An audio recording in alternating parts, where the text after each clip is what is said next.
ನಮಸ್ಕಾರ ನಾಗರಿಕ ಬಂಧುಗಳೇ, ನಾನು ಸೋಮಯ್ಯ ಮಠಪತಿ ವಿಚಾರವಂತರ ವೇದಿಕೆಯ ಸದಸ್ಯನಾಗಿ ಇವತ್ತ ಎಲ್ಲಿ ಬಂದಿದ್ದೀವಪ್ಪ ಅಂತಂದ್ರ ಬಾಗಲಕೋಟೆ ಜಿಲ್ಲೆ ಜಮಖಂಡಿ ತಾಲೂಕಿನ ಹಿಪ್ಪರಿಗೆ ಬ್ಯಾರೇಜ್ ಹತ್ರ ಬಂದಿದ್ದೇವೆ. ಇಲ್ಲಿ ಬರಾಕ ಏನ್ ಕಾರಣಪ್ಪ ಅಂತಂದ್ರ ಇವೇನ್ ಕಾಣ್ತಾವ್ ನೋಡ್ರಿವ, ಸುಮಾರು 21 ಕ್ರಸ್ಟ್ ಗೇಟ್ಗಳು. ಇದಕ್ಕ ಕರ್ನಾಟಕ ಸರ್ಕಾರ ಇವತ್ತಿನ ದಿವಸ 42 ಕೋಟಿ ರೂಪಾಯಿ ಅನುದಾನವನ್ನ ಬಿಡುಗಡೆ ಮಾಡೈತಿ. ಎದಕ್ ಬಿಡುಗಡೆ ಮಾಡೈತಿ ಅಂದ್ರೆ ಇವೆಲ್ಲ ಹಳಿ ಗೇಟ್ ಅದಾವ, ಬಿಡ್ದದಾವು, ಇದನ್ನ ಸ್ಟೀಲ್ ಗೇಟ್ ಮಾಡ್ಬೇಕಂತ ಹೇಳಿ ಅನುದಾನ ಬಿಡುಗಡೆ ಮಾಡೈತಿ.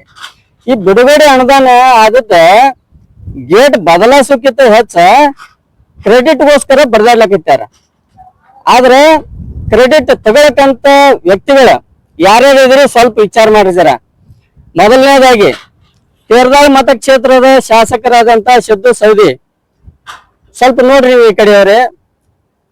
ನಾವ್ ಹೇಳೋದು ಏನತ್ತಂದ್ರೆ, ನೀವ ಬೈಸ್ವಾಡಿಗೆ ಬ್ರಿಡ್ಜ್ ಎಷ್ಟೋ ದಿನ ಆಯ್ತ ಚಾಲು ಆಗಿ, ಅದನ್ನ ಮಾಡ್ಕೊಂಡಿಲ್ಲ.